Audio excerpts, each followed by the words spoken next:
intro. Okay. Galing na intro. Good afternoon. Na-excite ako.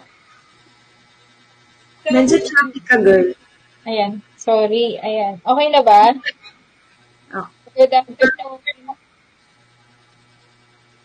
Ayan. okay. Okay na, okay na. Sige po. Ayan. Good afternoon, everyone. Good afternoon, Miss Elsie. Ayan. Excited lang Yes. ako this afternoon. Excited lang. So, okay. Sige. Can you hear me well? Okay na po ba, Miss Elsie? Baka medyo... Yes, yes. Okay na, okay na. So, sa ating mga viewers, guys, hello! Can you hear us? Please let us know. Yan. Kung saan po kayo nag-watch, please let us know sa ating comment box. Ayan. And please tag your team or your friend na gustong ma-inspire na naman sa another inspiring story for this afternoon. Okay, sige po, itag nyo sila. Itag nyo rin yung mga team nyo and mention nyo sila. Ayan, sige. I guess we can start na. Okay, kita naman, rinig naman daw. Okay, sige po. So once again guys, welcome to our Friday Praise Story. So one of the best things about thankfulness is the more you choose it, the easier it gets. The more you profess gratitude, the more you notice things to be grateful for. Kaya ngayong afternoon, okay, pag-uusapan natin yung mga bagay na pinapasalamatan ni Sir Nelson. Okay, mga bagay na grateful siya sa kanyang journey.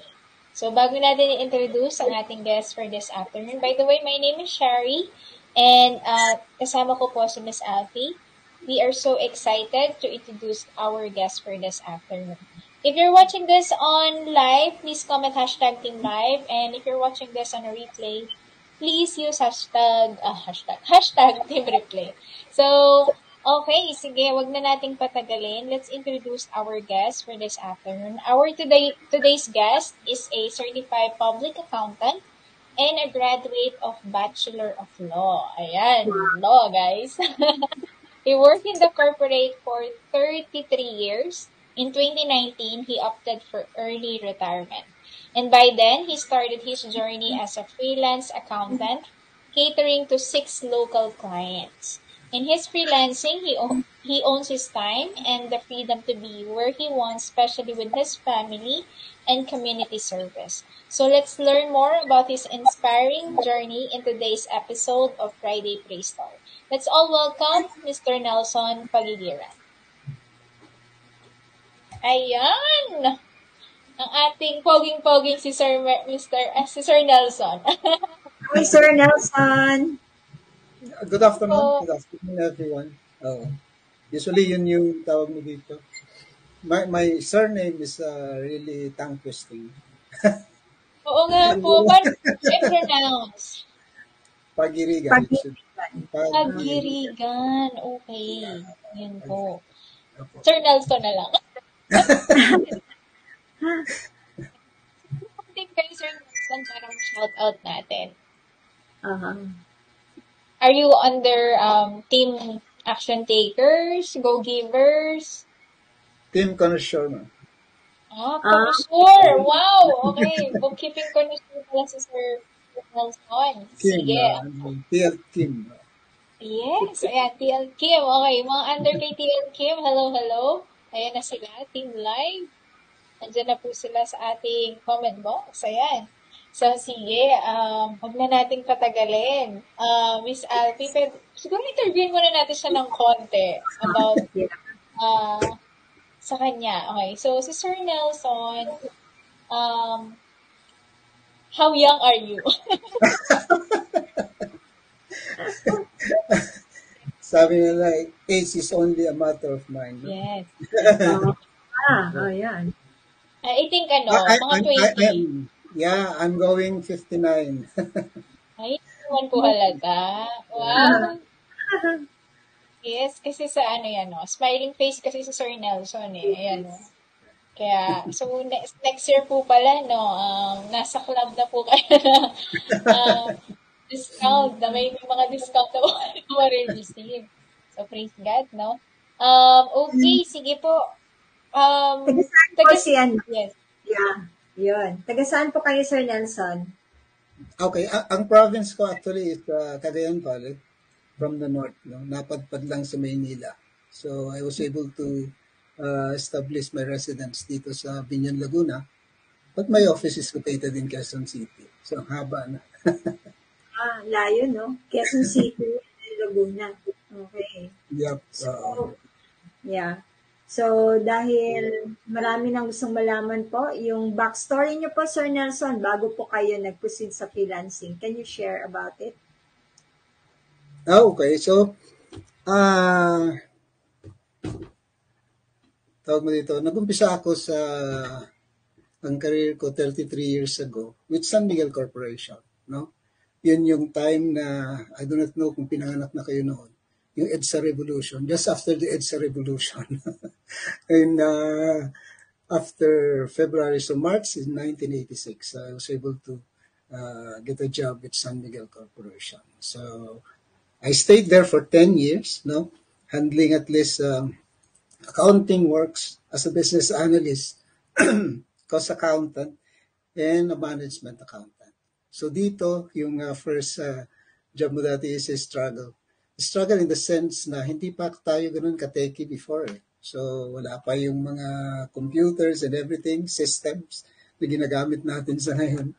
So we are doing P&L o profit and loss statement using, I do not know kung natatandaan niyo pa yan, yung WYSIWYG. What you see is what you get. Yung mga ganun yun. So, yun yung Apple computers and the system of their Apple computers. And then, actually, hindi ako nagpalit ng kumpanya. Although nakikita mo dun sa profile ko is, I work with Nestle for 20 years. Now, it's just because what happened to us before is that San Miguel kasi is a major stockholder of Nestle. There was a time in 1996 when San Miguel buy back their share sa Nestle. So at the same time, so ibig sabihin, inabsorb ni Nestle yung ice cream business ni San Miguel, which is the Magnolia ice cream. The Magnolia ice cream before. And then eventually became Nestle ice cream. Because yung trademark is owned by San Miguel, yung Magnolia ice cream na trademark. So we were retired, no? Retire and rehire.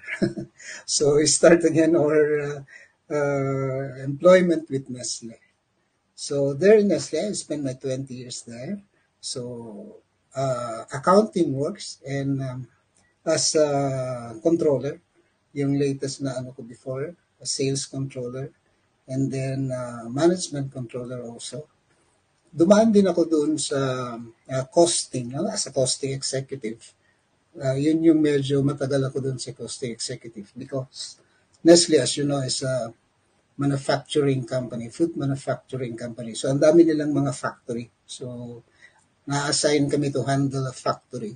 So, I used to handle the Cagayan de Oro plant and Cagayan de Oro, which produces yung Nescafe, yung coffee, Nescafe, and then the Bear Brand milk. So, yun yung hinahandle ko dati doon as a costing executive. And then, dumaan din ako sa HR, sa labor relations, because of my background sa law. So, nag-handle din ako ng labor relations, including recruitment doon sa Alabang factory, the former Nestle Alabang factory. I don't know kung natatandaan niyo pa yun. I was assigned in Nestle Alabang factory before. And then in 2002, because of the changes doon sa environment, kasi nagtataasan na o sumulpot na yung Philinvest area doon. It's not anymore conducive for manufacturing area, yung area na yun. Kasi every time na bumubuga ng kape, yung Nescafe, yung Nescafe plant, that's a Nescafe plant actually, yung Alabang factory. Ano yun, laging sabi nga nila, kailangan mo na lang yung tubig para makapagkape ka. Kasi amoy na amoy mo yung usok. And of course, yung threat sa environment, no? Because Laguna de Bay, no, yung lake. So, yung wastage kasi minsan, di mo maiwasan yun na nakakalusot. So, hindi na naging conducive. So, in 2002, ay sinara o nirelocate yung manufacturing ng coffee sa Cagayan de Oro. And then, naging rin ako, financial or budget analyst ng sa Nestle. And then eventually, yung last na position ko doon is sales controller. And then, nangyari ulit, hindi na ako nag-transfer ulit ng company, no? In-spin off ulit yung ice cream business, no? That's why makikita mo dun sa dun sa profile ko, Froneri Philippines. No? What is Froneri Philippines?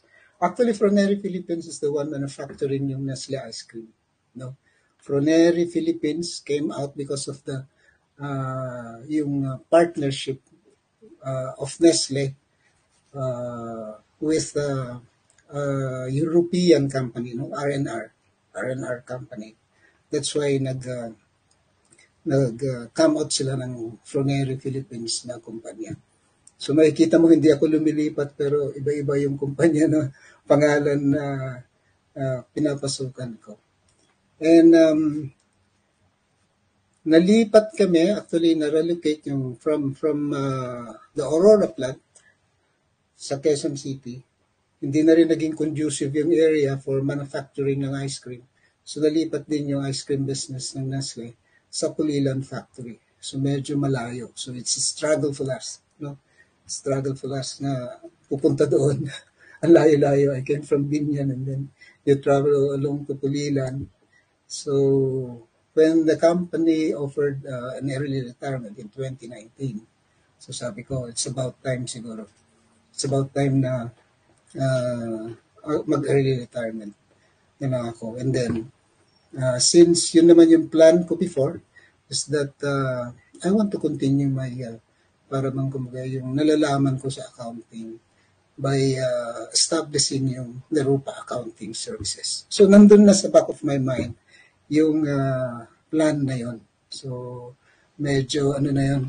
Even before na nag-retire ako, effective June, by April, inaayos ko na yung mga papeles, no? Inaayos ko na. By the time na nag-retire ako, nakapag-set up na ako. I was already registered nakakuha na ako ng trade name sa DTI, nakapag-register na ako sa BIR. So, ready to go na talaga.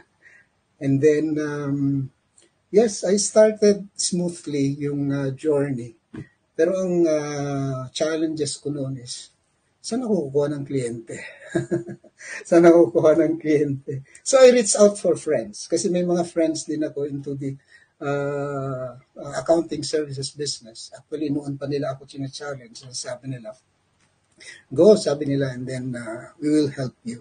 So parang nag-OJT ulit ako sa kanila. No? I reached out for them, so I visit them, and then yung mga latest development doon sa accounting services business.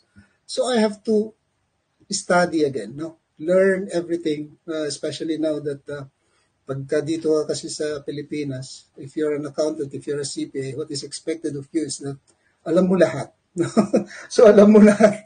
So sabi ko, first client ko, sabi niya, okay, gawin mo ito. I need audited financial statements to be submitted nitong April. Sabi niya, September na noon. Sabi ko, nung nagkaroon ako ng gano'n, ha? Sabi ko, teka muna.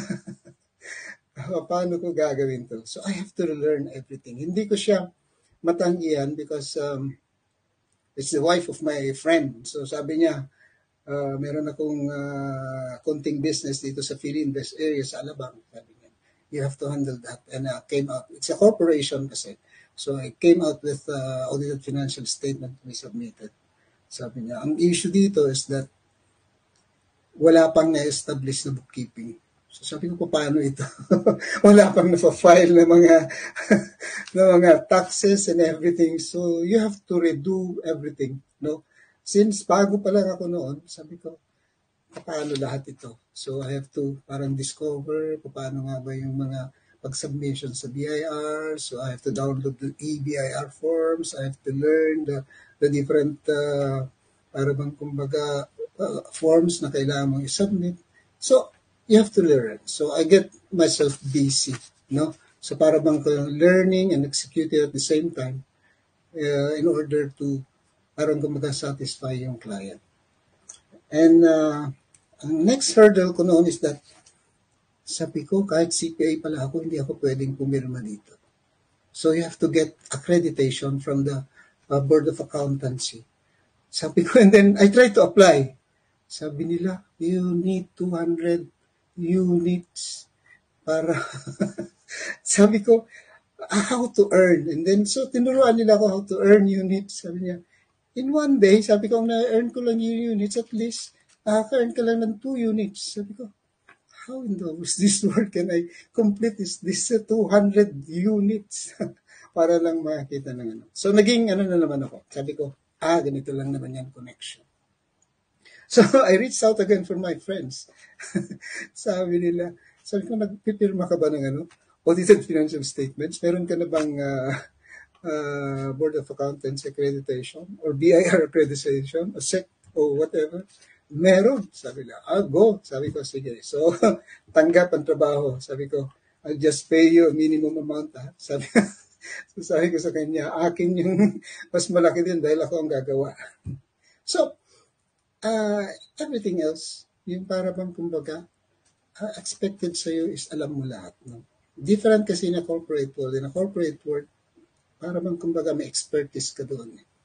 May expertise ka doon. Kung cost executive ka, so hanggang doon ka lang. Kung halimbawa dito ka sa accounts receivable, kasi I became also an accounts receivable manager before because Froneri tied up with Accenture, no, as our external provider. So I have to take a look doon sa activities ng Accenture before doon sa kumpanya. So sabi ko, in a corporate world, nasa expertise mo lang yung certain area. Pero dito pala sa tawag mo dito, bookkeeping services, people look at you as an expert sa lahat ng larangan ng accounting. So I accepted the job. No, I accepted the challenge. Sabi ko, sige. Nagawa namin yan. So in short, nagawa namin yan. And then ito na ulit. Sabi ko, sino pa ang client? Then, sabi ko, ang mga first mga clients ko is that coming from my friends, no? Coming from fellow employees in Nestle Philippines. Next, sabi sa akin nung kaibigan kong babae, sabi niya, kasama ko rin ang accountant dun sa Nestle. She's still with Nestle, sabi niya. My mother-in-law, who is a doktora, sabi niya, a pathologist actually, is asking me to do yung lahat ng ginagawa sa clinic niya and everything else. Sabi niya, di ko na ba alam yun, no? So, she reached out for me. And then, again, sabi ko, sige. Sabi niya, pinag-usapan namin. There's no, parang kumaga, there's no formal discovery call or whatever. Basta sabi niya, punta ka sa bahay, let's talk. Ano ba yung mga rights? So, walang mga kasulatan. It's just because kakilala mo. Sige. And then, ang danger lang dito, pagkakakilala mo is that lahat ng mga pwedeng tipirin. Yun yung sabi nila. Ganito lang dapat ibayad ko sa'yo. So, minsan hindi ikaw yung nagdi-dictate, no? Minsan sila nagdi-dictate. And you have to accommodate. It's just because, number one, sabi mo, nag-uumpisa ka pa lang eh. So, parang kumbaga, and number two is accommodation. They are your friends. Kakilala mo sila and everything else. And then it grows. Sabi niya, okay, yung pathologist na doktora, sabi niya, I have something na ipapaasikaso din sa'yo. Sabi niya, ano yun? Sabi ko, ilakad mo ito, papatransfer mo yung properties namin doon sa mga heirs. Kasi namatay na yung asawa. Sabi ko na naman, wow, do you think? Expert din ako doon sa mga gano'n. Parang ibang na naman yun. Ibang klase na naman yun. So, sabi ko, although ginagawa talaga ng accountant yan, but it's a combination now of you being a lawyer at saka yung pagiging accountant mo. So, sabi ko, mabuti na lang nag-aaral ako ng law. So, I can understand what is yung mga extrajudicial settlement na sinasabi nila o yung mga forms na ginagamit for extrajudicial settlement, affidavit and everything else. So, sabi ko, but I still have to learn. So, since member naman ako ng PICPA, so nag-research na naman ako. Saan ako po pwedeng mag-aral nito about yung pagre-register na naman ng property. So I have to attend a seminar with regard to yung pagta-transfer ng property. So it's an exciting journey, no? Yung nabanggit nyo kanina na 6 na mga local clients ko is actually professionals, no? 3 doon yung doctors. And then isang nag-lease called may mga series of apartments. Meron din ako mga 2 na freelancers. So, hindi rin nila. Not accounting freelancer dahil sila na pag-accounting kasi sila nang gagawa. But, ganun. So, then, somebody else challenged me. Sabi nila, bakit sa local ka lang? Yung kaibigan ko na naman nasa Brisbane. She's an accountant sa Brisbane. Nag-ano siya minsan. Tawag ko dito. Nagbakasyon siya minsan. Sabi niya, alam mo, Australia is in demand ng accountant. Sabi niya, you're into accounting services. You can get clients from Australia. Really? Sabi ko. So, wala akong idea whatsoever na po pwede pala yun, yung mga online bookkeeping, especially nung nangyari itong pandemic. Kasi I started 2019 and then full pandemic 2020, 2021.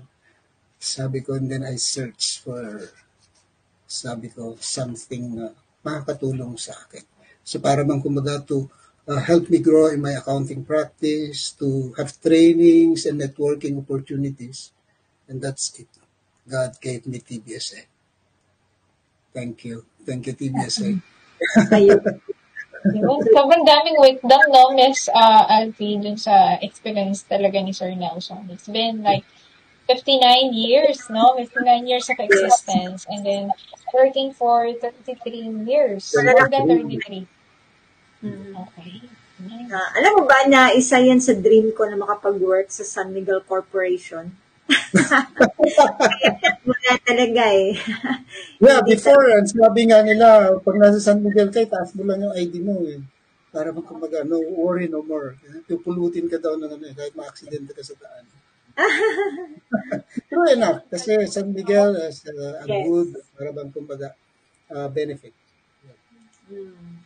Kasi maganda din yun. Isa naman talaga yung kinoconsider natin, yung company benefits, ayan, para sa mga empleyado, no?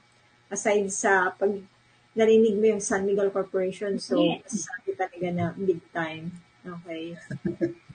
Ayan. So ngayon po, Sir Nelson, nag-focus lang po ba kayo sa local clients or meron po kayong yung nasa abroad na clients? International. Still searching, no? My purpose actually in joining TBSA is yun nga yung challenge na pwede kang kumuha. Yeah. So I saw yung lahat ng mga programs na pwede pa nga pala ito. So that's why I decided to join. No? I decided to learn. Yeah. Okay. Yeah. Plus, of course, the opportunity to para bang kumbaga attend trainings na hindi ko naman alam, and I accept it. Hindi ko naman alam dati yung QuickBooks, hindi ko naman alam dati yung But with TBSA, sabi ko, open my eyes and mind na yung mga in-demand ngayon. Yeah. So, nakikita ko sa'yo, Sir Nelson, no, you are very open-minded when it comes to learning, no? Lalong-lalo na sa trend ngayon, dapat kasi yung mga bookkeepers and even accountants, dapat kumbaga pa makijive tayo kung ano yung nasa trend. Okay? Para hindi tayo mapag-iwanan. So, we are glad na ganun po yung attitude ninyo, no? Na you are into growth mindset, committing to learn more. Okay? Kahit na, yun na nga, kumbaga pa, ripe age bang right term? Okay. Advanced age. Advanced level na lang. Okay. Kasi di ba, pag retire na, yun, ayaw na nilang mag-work, di ba? So, gusto na lang nila yung, tatambay na lang sa bahay, no? So, it's good na you've decided na i-continue pa yung journey as a CPA kasi sayang naman yung pagiging CPA nyo po, di ba? Okay? Tapos Yeah. meron kayong background sa law. So, ano yun? Bigate, no? Para sa Plus, akin. plus, plus talaga siya. Anyway, eto po Sir Nelson, since naging freelancer na po kayo, ano-ano po yung mga challenges na na-encounter nyo and how did you face these challenges? Well, yun nga. Yung expectation sa iyo ng clients na para bang kumbaga, you will be handling now a lot of things. No? Parang ang dami. Parang expectations sa ang dami. And you have to embrace it kasi parang kailangan mong panindigan eh. So, kailangan mong panindigan. So, ang challenge mo ngayon din sa dami ng mga sa dami ng mga dumarating. And I hope I can make para bang kumbaga as the company grow, I can also devise some ways and means on how to handle this effectively and efficiently para hindi naman uh, ma, ma, ano, ma, mapahiya dun sa client. So yun yung challenges mo as you grow, no, as you search for clients, as you search for somebody else, dahil ang expectation sa'yo, parang sinasabi mong CPA ka, ganun is, lahat na ata ng pwedeng gawin ng CPA, ibabato sa'yo. So, kumbaga And, pa, much is expected, no, from being a Yep. CPA. Kasi may title ka, Certified Public Accountant. Okay. So, anyway, no, kumbaga pa, maraming salamat, Sir Nelson, for sharing with us yung kwento nyo po, yung story nyo, no, before you proceed with your freelancing. Ito po, Sir Nelson, since ngayon po ay you are working from home. So, ano-ano naman yung mga benefits po ang nakukuha ninyo? Ang pinakamaganda niyan is that hindi ka na kailangan lumabas, no? So, except of course if you accept yung tawag mo dito yung mga jobs na requiring somebody else na kailangan mo pumunta ng BIR, kailangan pumunta ng Register of Deeds, mga ganun. But most of the time, nandito ka na lang sa bahay and para bang kumaga remotely, nakakapag-communicate ka dun sa mga clients mo. And it's a good thing also na yung benefit of having yung connection doon sa ano natin o networking doon sa mga kasama natin sa DBSA, including you of course, who's guiding us no through our Discord. Nandoon na lahat yung mga ano natin, yung mga messages natin and I appreciate that very much kasi para bang kumbaga kung general announcement dito ka lang titingin, pagka wins dito ka lang titingin and everything else. So parang napaka-efficient in a way na yung mga kailangan kong information o kailangan kong ano is nandiyan sa Discord. So, in effect, para bang kumbaga, I'm not working alone. Although I'm alone at home, siguro working at my desk, pero with the community that we have, para bang kumbaga ang feeling ko is nandiyan lang yung mga ka-office mate mo na rin yan. Makakasama mo na rin as if nandiyan kayo face to face.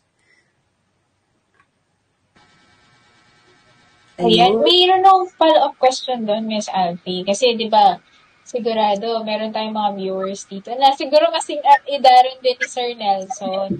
Siguro, meron silang like limiting belief na Oo. siguro tatanungin nila sa'yo, Sir Nelson, nahirapan po ba kayo to learn it kahit medyo may edad na? Yan, parang ganyan. Sige Yun yung po. mga usual na concern. Oo. Ang sa akin kasi is that yung work ko kasi before dun sa company, yung para bang kumbaga, you need to be updated also. Kasi being a sales controller before with Nestle Philippines and with Proneri, we are dealing with distributors, especially on their financial statements.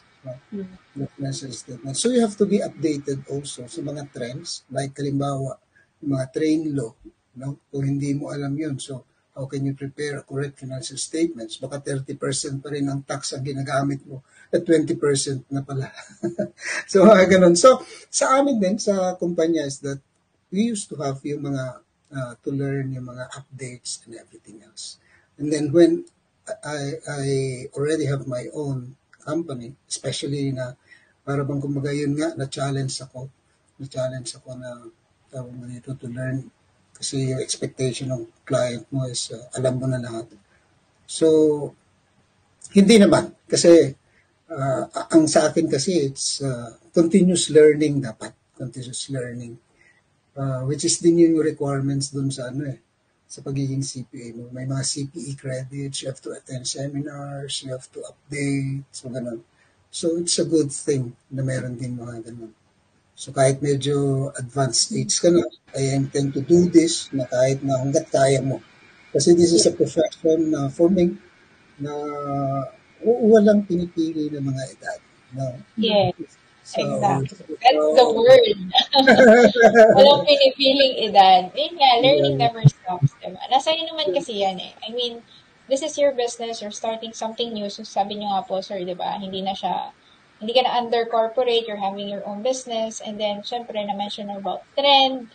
Kailangan din sumabay tayo dun sa bagong trend. Add it in your existing services, diba? So, yes. Nice. I love that. kailangan. Okay. So, next question po, Sir Nelson, no? So, parang pang Miss Universe to eh. So, para po sa inyo, how do you define success po? Success is for me is that binameasure mo dun sa satisfaction na nakakuha nung being a bookkeeper doon sa nakukuha ng kliyente mo. How satisfied are my clients? O di kaya doon sa, in terms of doon sa family mo naman, how are you as a father to them? Or how are you as a, para bang kumbaga, as a parent doon sa, mo. So para bang kumbaga, ito yung sinasabi nga natin is, if our life is a message, no? How do we find our life?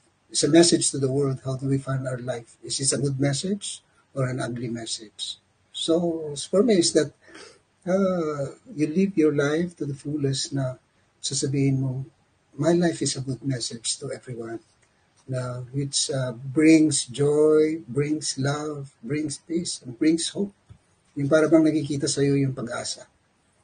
So, yun yung nakikita kong success. Pero if people hate you, it's just because you don't take care of your life properly or you don't even inspire other people, then I consider that as a failure on your part. Wow.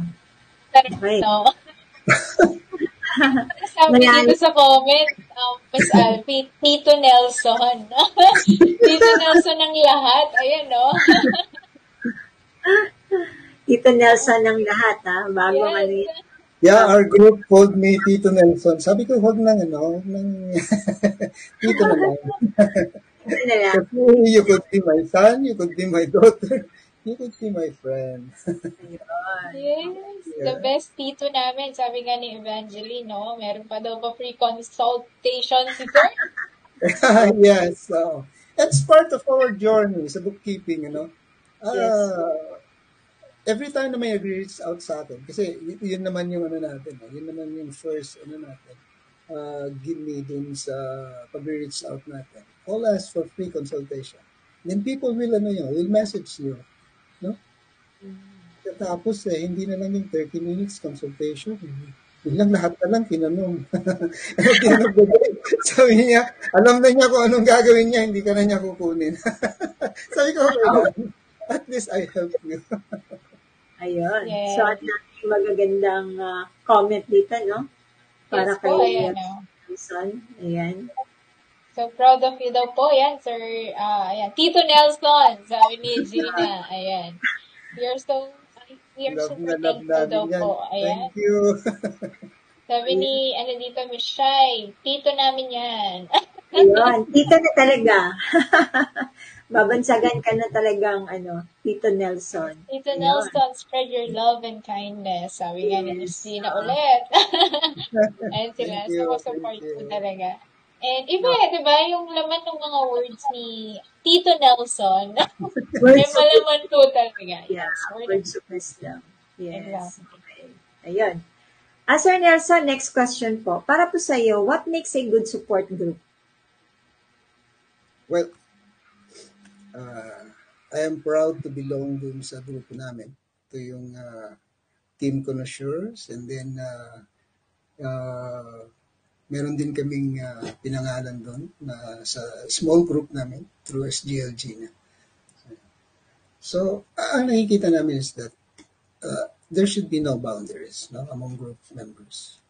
No boundaries in the sense na para bang kumbaga tingnan lang natin yung mga sarili natin as if we are one big family, no? You know, in a family, para bang kumbaga there are differences, no? May mga personality differences yan dahil yun naman yung given sa atin, may mga personality differences natin. Yung level of natin, yung naaabot ng kaisipan natin ay hindi pare-parehas. So, kung nandoon yung pagkakaisa, nandoon yung pagtutulungan, yun yung maganda. So, para bang kumbaga, everybody, para bang kumbaga wins. Para bang kumbaga kahit na sabihin mong medyo sablay minsan yung mga ideas or whatever. But you have to support, no? You have to lift up. Kung sino man yung medyo nag-down, you have to lift up.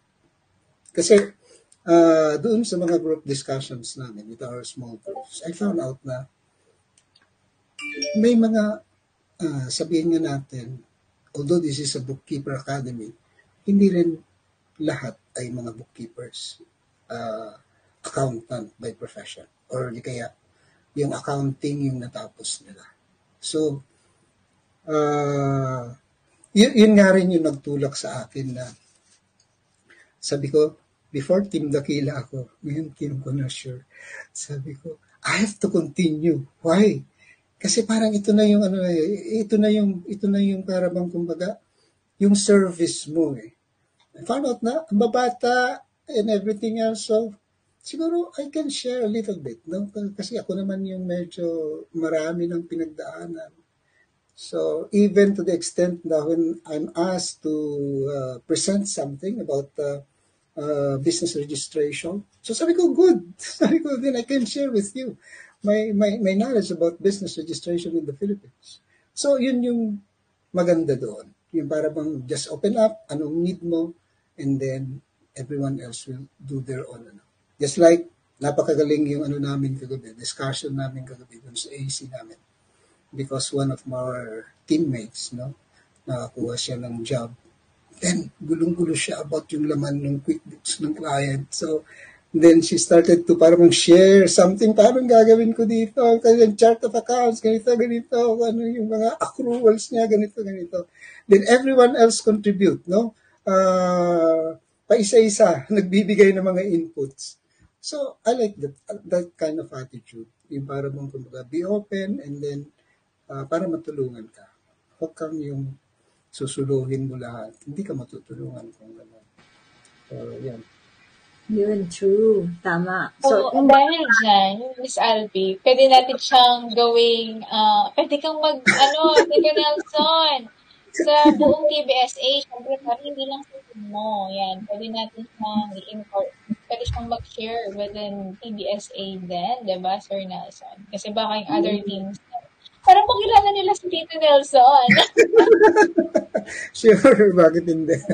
Sige, may true pa kayo na kung bahala kay Tito Nelson. Nice. Ayan. Sige, ito bang next question natin? Ayun. So, eto na po yung last question po natin. So, para po sa mga beginners po, Sir Nelson, yung mga who want to start their online bookkeeping and accounting career. So, ano yung pwede niyong maibigay na advice po para sa kanila? Okay, number one is, ito yung quote na gusto kong i-share na a person who has a dream is better worth than a person who never dream at all. And when you dream, you have to dream big. No? Dream big in the sense na huwag ka lang makontento doon sa pagka nangarap ka ng bahay, yung bungalow, dapat mangarap ka mansyon. No? Pag mangarap ka ng mga position in a company, dapat mangarap ka kahit chairman, president, CEO. No? So you have to dream big actually. Pag nangarap ka ng sasakyan, huwag ka lang mangarap ng jeep. Huwag ka lang mangarap ng small sasakyan. No? SUV, BMW, Mercedes-Benz. Why? Because that dream will determine what you're going to do tomorrow. That dream will determine what you're going to do tomorrow. Yes. So in our bookkeeping journey, sabi nga natin, up to now, nag-struggle ako to get client. But I believe one of these days, international client, I mean, one of these days, makakuha rin ako. So you have to dream big for a premium client. Believe in yourself. Kasi ganun lang din naman yun eh. Kailangan maniwala sa sarili mo na kaya mo ito. And if I may inject, no, believe also in the Creator. Yun yung importante roon. Hindi mo kaya lahat yun. Hindi mo kaya lahat yun. You have to ask for His guidance. Yun. And then, work hard for it. Sabi ko nga, patience and persistence. No?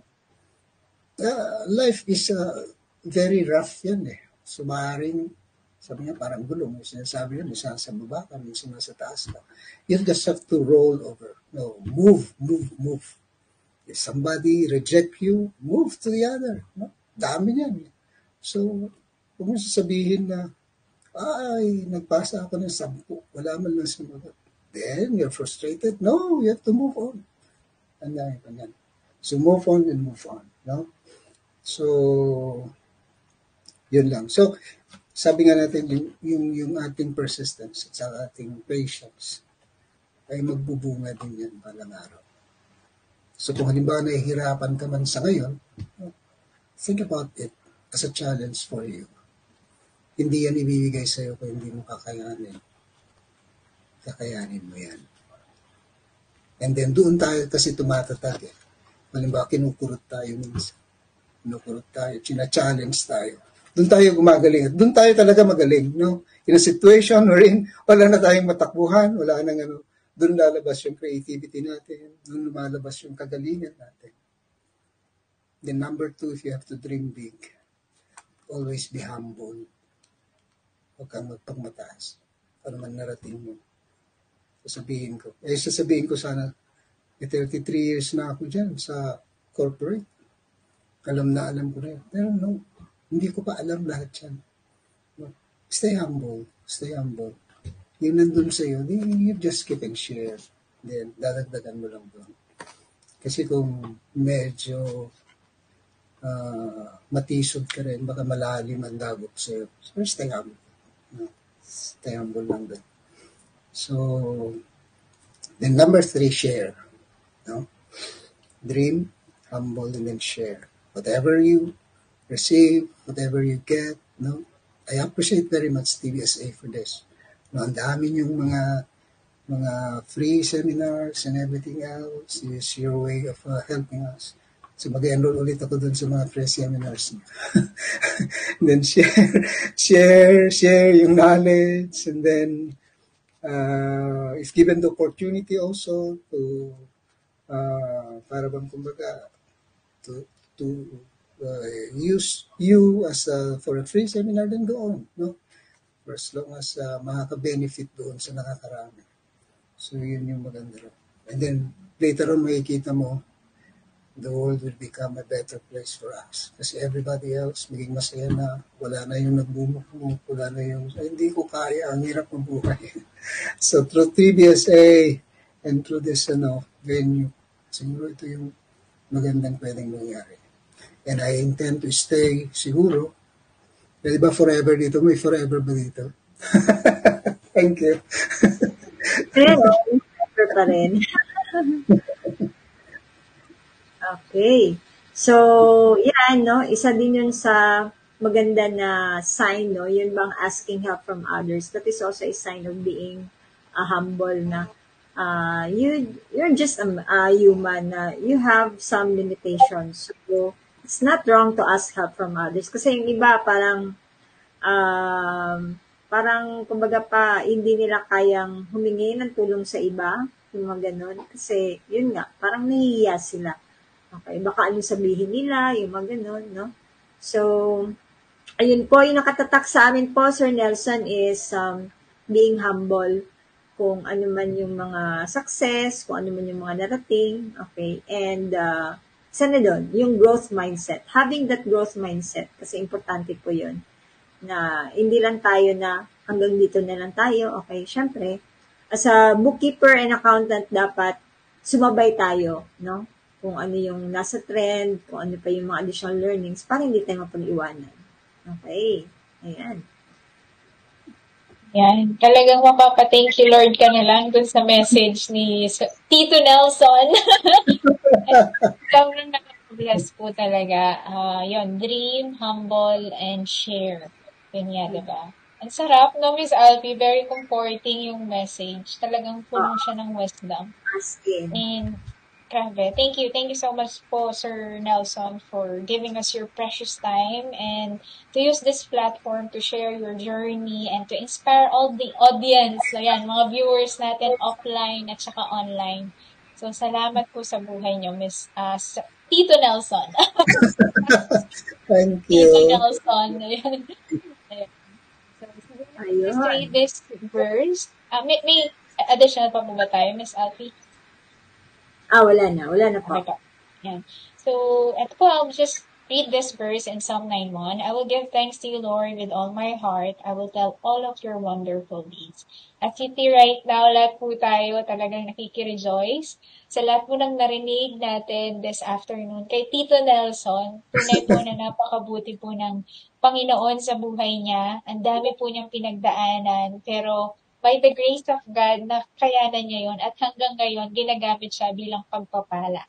Okay, hindi lang po sa pamilya niya, pati na rin po yan sa mga network, sa network po natin na accounting and bookkeepers, and mga accountants and bookkeepers.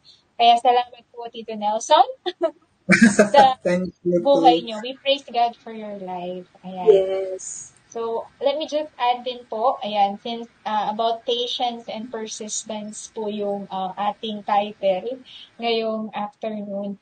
Sabi nga po ni Octavia Butler, first, forget inspiration. Habit is more dependable. Habit will sustain you whether you're inspired or not. Habit will help you finish and polish your stories. Inspiration won't. Habit is persistence in practice. Ayan po. So, wow, grabe lang po talaga. Kinentuhan niyo po kami. Doon pa lang po sa story niyo, ramdam po namin yung pasensya niyo po sa trabaho.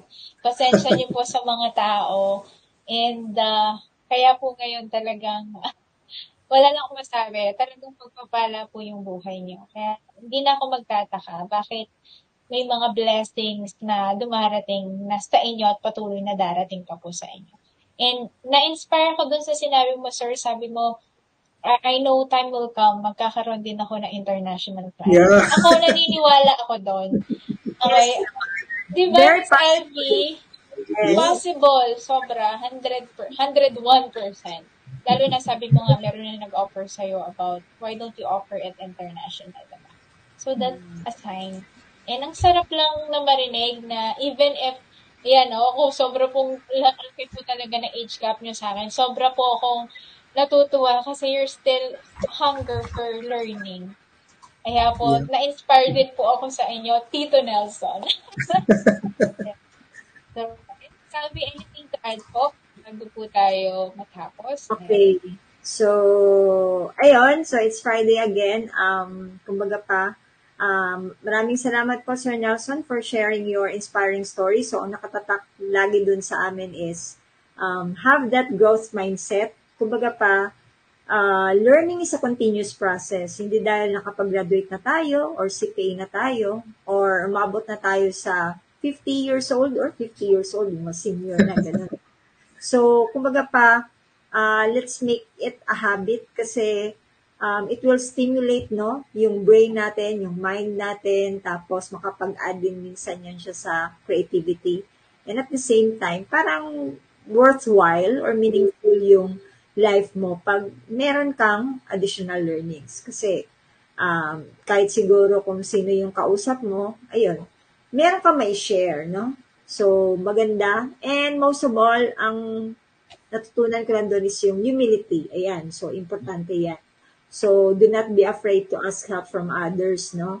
And do not be shy. So, hindi naman ibig sabihin na kahit CPA ka na, or kahit lawyer ka, or bigatin ka na para bang pag humingi ka ng tulong sa ibang tao, parang may, ano na yun eh, parang na-touch na yung ego mo. No, it's a sign of you are open na to ask help and get help from others para hindi ka rin mahirapan, di ba? So, ganun lang talaga yan. At saka isa pa yung natutunan ko kay Sir Nelson, yun nga, ang buhay talaga is, it's a mystery, okay? Minsan meron ka, kumbaga pa, nasa taas ka, nasa baba ka. Ang importante lang is, nakapag-inspire ka, okay, ng ibang tao. Kasi maganda yung nakapag-impart ka ng something good in them kasi maalala ka nila. Okay. Katulad kay Sir Nelson, maraming nakaalala sa'yo dahil ang daming magagandang comments. Ayan. Thank you. Dream big. And take action. Yan. Ayun. Ay po, sobrang dami pong na-inspire sa message niyo po. Ayan. Kaya, thank God talaga ang natutuwa ko. Na kayo po isa po sa mga guests namin. Yan po, sabi ni Miss Ken, nakaka-inspire, nakaka-encourage po, Tito Nelson. Learning is a lifelong journey. Be humble and be a role model. Ayan, at dream big. Ayan. Oo nga naman. Diba? Ayan, si LG. Thank you, Tito Nelson. Ayan, sabi ni Miss Gina, same age bracket lang kami. Pag nasa AC, lagi yan ang young at Huwag na TikTok. Ayun. sali ako ulit sa AC nila. Ano kayong pinag-discuss nila? Okay. Thanks po. Ayan, si Miss Cherry sabi niya, very, very inspiring. Work hard, pray more, dream big. Ayan, thank you, Tito Nelson. Ayan. So, ayan, natapos na naman po another episode ng ating Friday Pray Story. So, Sir Nelson, bago po tayo matapos, anything to say pa po? Ayan, sa ating mga viewers. Ayan.